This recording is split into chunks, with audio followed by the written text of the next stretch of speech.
할렐루야. 저는 오늘 충성하는 자가 받는 은혜라는 제목을 가지고 여러분들과 은혜를 나누고자 합니다. 먼저 이 충성이라는 단어의 뜻을 먼저 살펴보려 합니다. 충성이라는 단어는 충성할 충이라는 글자와 정성, 성이라는 단어가 합쳐진 한자어입니다. 이 말의 뜻은 국가나 왕 혹은 윗사람에게 정성을 다하는 마음, 또 섬기는 그 모습이라 볼 수가 있습니다. 그러므로 충성의 모양은 섬김의 자세와도 같습니다. 여러분들은 이 충성이라는 단어를 보시면 어떤 것이 떠오르시나요? 방금 이야기했듯 임금과 신하의 충성, 혹은 군인들이 나라를 향한 충성, 자신이 모시는 윗사람을 향한 주군과 신하의 충성, 이 밖에도 여러 가지 것들이 생각날 것입니다. 군대에 있을 때는 그 수없이 외쳤던 충성이라는 경례가 아직도 제 귀에는 맴도는 듯 합니다.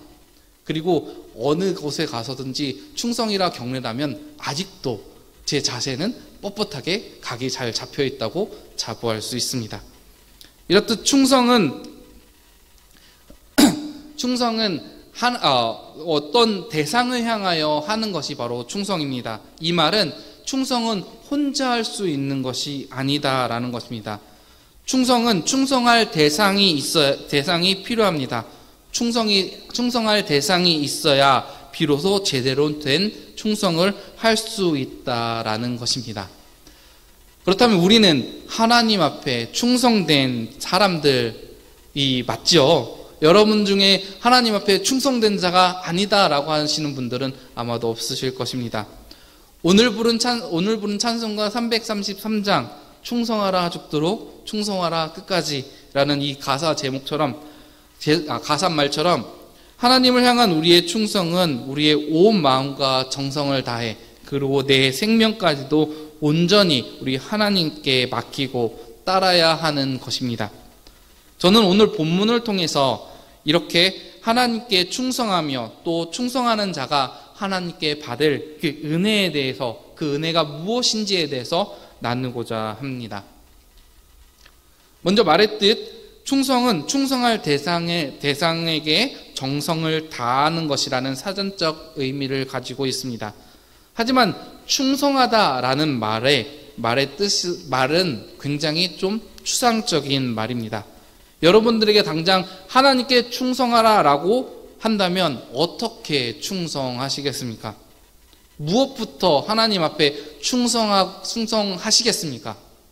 지금 당장 뛰쳐나가서 주는 그리스도시요 살아계신 하나님의 아들이십니다 라고 세상에 외치는 것이 정말 충성일까요?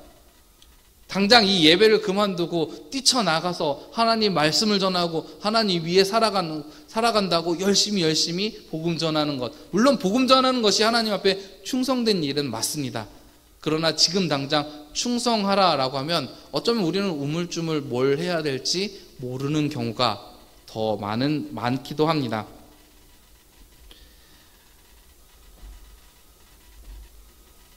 그러므로 우리는 하나하나 차근차근 알아두어서 충성하는 것이 무엇인지 알아두어서 우리가 하나님께 충성해야 할 때 충성할 자리에 있으시길 소망합니다. 먼저 오늘 본문 말씀을 살펴보고자 합니다. 본문의 배경은 주인이 먼 곳으로 다녀오게 되었는데 집을 비우는 동안 믿을 만한 종들을 불러서 각각 그 능력에 맞게 달란트를 맡기며 주인은 종들이 그것을 가지고 어떻게 하는지 보려 하는 이야기입니다. 각각 5달란트 받은 종은 열심히 장사를 해서 다시 또 5달란트를 남깁니다. 2달란트를 받은 종도 또한 열심히 장사하고 일을 해서 2달란트를 남깁니다. 그런데 1달란트 받은 종은 어떠합니까? 그 1달란트를 받자마자 땅에 파묻습니다. 그리고 그 1달란트를 파묻은 후에 주인이 올 때까지 이 종이 한 일은 없습니다. 아무것도 하지 않았습니다. 그리고 주인이 오자 그 땅에 파묻어 두었던 1달란트를 다시 꺼내서 종에게 바치며 종에게 바칩니다. 이를 보며 5달란트 받은 종과 2달란트 받은 종은 착하고 충성된 종이라 주인이 이야기를 하는 반면에 1달란트를 그대로 가져온 종에게는 악하고 게으른 종이다 라고 이야기하시며 또 이 종을 바깥 어두운 데 내쫓으라 라고 말을 하게 됩니다. 저는 어릴 적 이 이야기를 들으면서 과연 1달란트가 얼마나 되길래 주인은 그것을 가지고 은행에 넣어두어서 이자를 받을 수 있게 하라라고 하셨을까라고 궁금했습니다. 저는 1달란트가 그 당시 얼마만큼 큰 금액인지 몰랐습니다. 왜냐하면 매번 돌아오는 달란트 시장에 1달란트란 저에겐 아무것도 할 수 없는 그런 금액이었기 때문입니다. 여러분들도 달란트 시장을 경험해 보셨으면 아시겠지만 1달란트만 남겨가지고는 사탕 하나도 제대로 구입하지 못하는 경우가 허다했습니다. 마지막 선생님들이 막 떠리로 1달란트 남은 친구들 다 이리 와, 마지막 남은 거 다 줄게, 이렇게 해야 그 1달란트를 사용할 수 있을 정도로 1달란트는 저에게 보잘것없었습니다. 마찬가지로 2달란트나 5달란트도 그렇게 큰 금액으로 비춰지지 않았습니다. 그런데 이 주인은 이 종들에게 1달란트, 2달란트, 5달란트를 주고서 열심히 일하라 라고 했을 때 사탕 하나 가지고 뭐 하라는 건지 참 주인 참 짠돌이다 라고 생각도 했었습니다.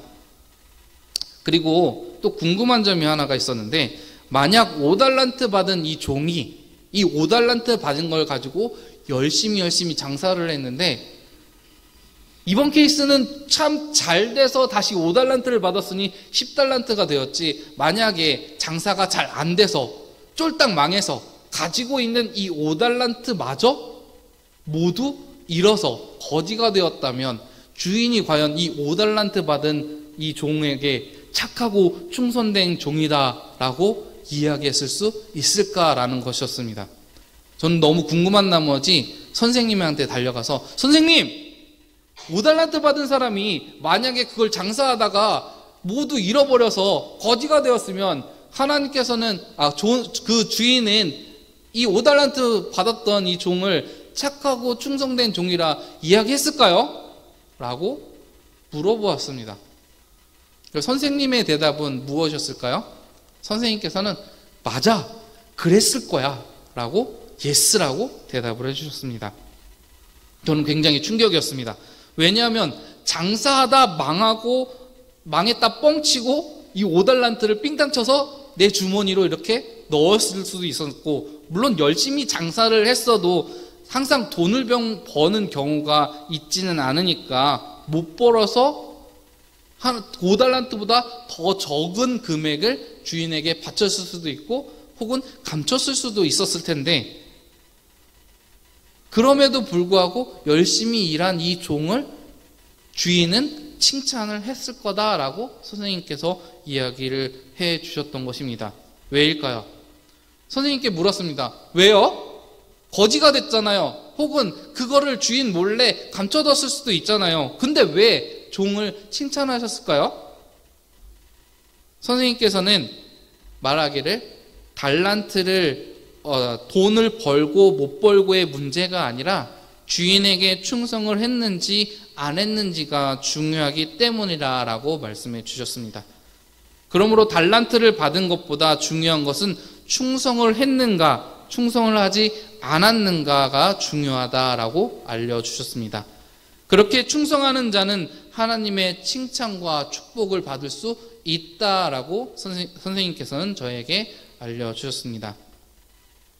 복음을 전하는 분들을 보면 하나님을 믿으면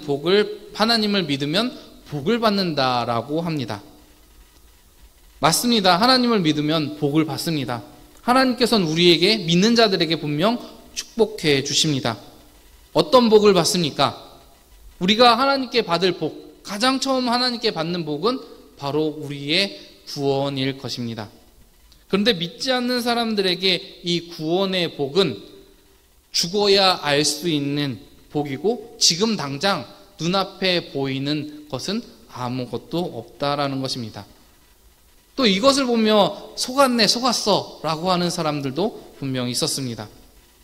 그렇지만 우리는 이제는 알고 있습니다. 하나님께서 우리에게 구원의 복만 주시는 것은 아니다라는 것입니다.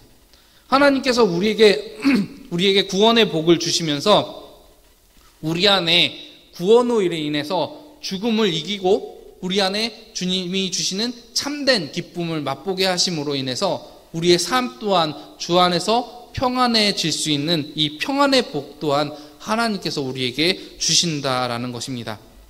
하나님은 우리에게 참된 기쁨을 주심으로 인해 누릴 수 있는 평안의 복을 주시고 형통케 하시는 복도 주시고 아무리 힘들고 어려워도 또 하나님으로 인해 기뻐할 수 있는 복을 주심을 믿으시기 바랍니다. 또 우리는 배운 게 있죠. 믿는 사람들에게도 고난이 찾아오지만 아무리 믿는 사람들에게는 고난이 안 찾아오는 것이 아니라 믿는 사람들에게도 고난이 찾아오지만 그 고난 가운데도 기뻐할 수 있고 충성할 수 있음은 우리 주님이 주시는 진짜 정말 참 기쁨을 누리고 살아가고 있기 때문이라는 살아가고 있다라는 것을 우리는 배워서 알 수 있고 또 주님이 우리에게 지금도 그렇게 축복해 주시고 기쁨 넘치게 해 주심으로 고난과 역경도 이길 수 있음을 우리는 고백할 수가 있는 것입니다. 달란트를 받아 장사하다가 망해서 거지가 되어도 주인이 종을 칭찬할 수 있는 이유는 그럼에도 도망치지 않고 끝까지 주인 앞에 충성하였기 때문입니다. 때문에 종은 주인에게 충성하지 않을 이유가 없는 것입니다. 고난이 찾아와도 다시 일어날 힘과 길을 보이시며 소망을 주시는 우리 하나님이 계심으로 우리가 하나님께 충성하는 것처럼 말입니다. 우리는 그렇게 충성해야 될 줄 믿으시기 바랍니다. 자신이 맡은 일에 그리고 맡겨진 일에 최선을 다해야 합니다. 그리고 그 일들이 나를 위함이 아닌 우리 하나님의 영광을 위함이 되게 살아야 하는 것입니다. 나의 삶에서 나를 드러내는 것이 아니라 내 삶을 통해 우리 하나님이 드러나게 되는 그런 삶을 살아야 하는 것입니다. 그것이 하나님께 충성하는 것이고 또 하나님께서는 그런 자에게 착하고 충성된 종이라 칭찬해 주시게 되는 것입니다. 그렇게 하나님께 충성할 때 하나님은 우리를 위해 축복을 예비해 주십니다. 오늘 본문 말씀에도 주인이 종들을 위해 이렇게 예비해 두시는 말씀이 있죠. 오늘 본문 21절 말씀 다 같이 보시겠습니다. 그 주인이 이르되 잘하였도다 착하고 충성된 종아 내가 적은 일에 충성하였음에 내가 많은 것을 내게 맡기리니 내 주인의 즐거움에 참여할지어다 하고 아멘. 충성된 자가 받는 축복은 하나님의 즐거움에 들어가는 것입니다. 하나님이 준비하신 참된 기쁨을 맛볼 수 있다라는 것입니다. 돈도 아니고 명예도 아니고 고작 하나님이 준비해 주신 참된 기쁨, 내 안의 기쁨, 내 안에서 샘솟는 그런 감정들 그거뿐인가요? 라고 할 수도 있습니다. 하지만 하나님이 주시는 이 기쁨은 엄청난 축복임을 기억하시기 바랍니다. 하나님이 주시는 이 기쁨은 무엇일까요? 사람들은 재미난 것을 보면 웃습니다. 그렇죠? 재미있으니까, 웃기니까, 즐거우니까 웃습니다. 코미디 프로를 보면서 정말 별것 아닌데도 웃습니다. 왜? 그들이 하는 행동들이 웃기기 때문입니다. 그렇게 웃다 보면 내 마음에 평안도 오고 즐거움도 오고 기쁨이 생깁니다. 그래서 저도 우울할 때는 일부러라도 코미디 프로 같은 걸 찾아보곤 합니다. 그런데 사람들은 그렇게 웃다가도 일상생활에서는 웃지를 않습니다. 괜히 실없이 웃다가 보면 실없는 사람처럼 보일까라고 두려워하기 때문입니다. 사람들은 웃지 않는 사람에게 당신 왜 웃지 않습니까? 라고 이야기를 할 때 사람들은 이렇게 대답합니다. 그냥요. 무슨 웃을 일이 있나요? 제 삶에는 웃을 일이 별로 없습니다 라고 이야기를 합니다. 하지만 하나님 안에서 우리는 저절로 미소가 지어집니다. 서로 눈만 마주쳐도 웃게 됩니다. 저랑 눈 마주치신 분들은 별로 웃음이 없으신가요? 그럼 옆에 분들 한번 보시기 바랍니다. 옆에 서로 이렇게 마주 보셨을 때 보면은 저절로 웃음이 납니다. 왜? 우리는 하나님 안에 기쁨이 넘치는 사람들이기 때문입니다. 하나님께서는 우리에게 그렇게 기쁨이 넘치게 해 주십니다.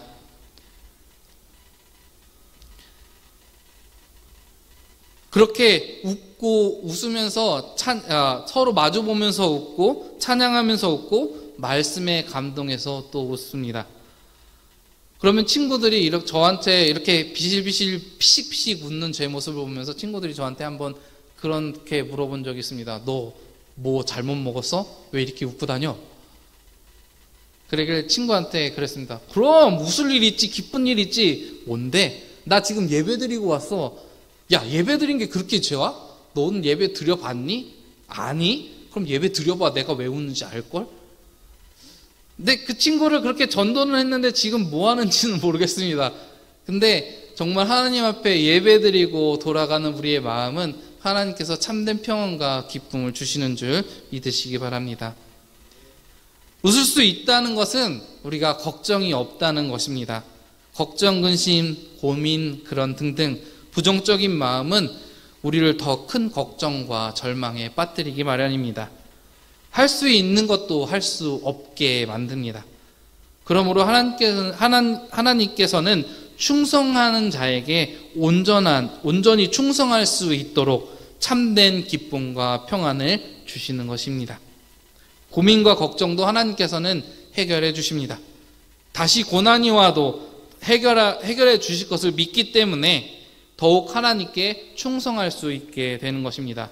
이것이 충성하는 자가 받는 은혜라 할 수 있습니다. 그리고 그 은혜가 여기 계신 모든 성도님들의 삶에도 언제나 함께하기를 소망합니다. 이제 준비된 영상이 하나 있는데요. 우리 영상을 하나 볼 텐데요. 우리 영상을 보면서 우리가 충성된 자로서 어떤 삶을 살아야 하는지, 그리고 이 영상을 보면서 또 많은 은혜를 받으시기를 소망합니다. 우리 다 같이 영상 하나 보도록 하겠습니다.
저는 이 영상 보면서 볼 때마다 이렇게 눈물이 나네요.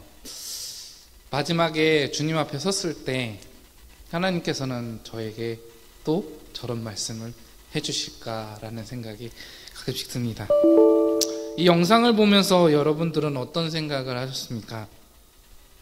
바울은 디모데에게 쓴 편지에서 이런 내용이 적혀 있었습니다. 디모데전서 1장 12절과 13절의 말씀입니다. 나를 능하게 하신 그리스도 예수 우리 주께 내가 감사함은 나를 충성되이 여겨 내게 직분을 맡기심이니 내가 전에는 비방자요 박해자요 폭행자였으나 도리어 긍휼을 입은 것은 내가 믿지 아니할 때 알지 못하고 행하였습니다.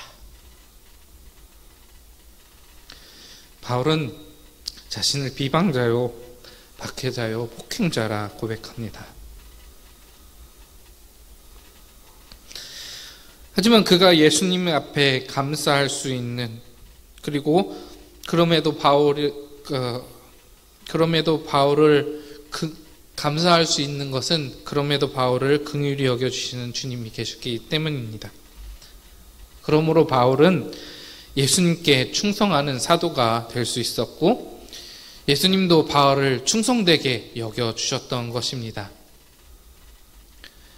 하나님 앞에 충성되이 살아가고자 하는 여러분 또한 그럴 것입니다. 우리가 하나님 앞에 섰을 때 충성되고자 하나 우리는 인간인지라 때로는 넘어지고 하나님과 멀어지려고만 할 때도 너무도 많습니다. 그렇지만 우리가 다시 주님 앞에 나와 주님의 이름을 붙들고 충성할 수 있는 이유 또한 하나님께서는 우리를 붙들어 주시고 우리에게 지속적으로 기쁨을 주시고 평안 주시기 때문임을 믿습니다. 우리 사랑하는 우리 행복한 교회 성도 여러분, 우리 하나님 앞에 온전히 충성하시기를 소망합니다. 세상의 고난과 역경이 온다고 해도 하나님은 충성하는 자에게 언제나 감사와 기쁨이 넘치게 해주십니다. 우리 모두 충성하는 자로서 우리 하나님의 은혜와 기쁨을 누리는 우리 모두가 되기를 간절히 소망합니다.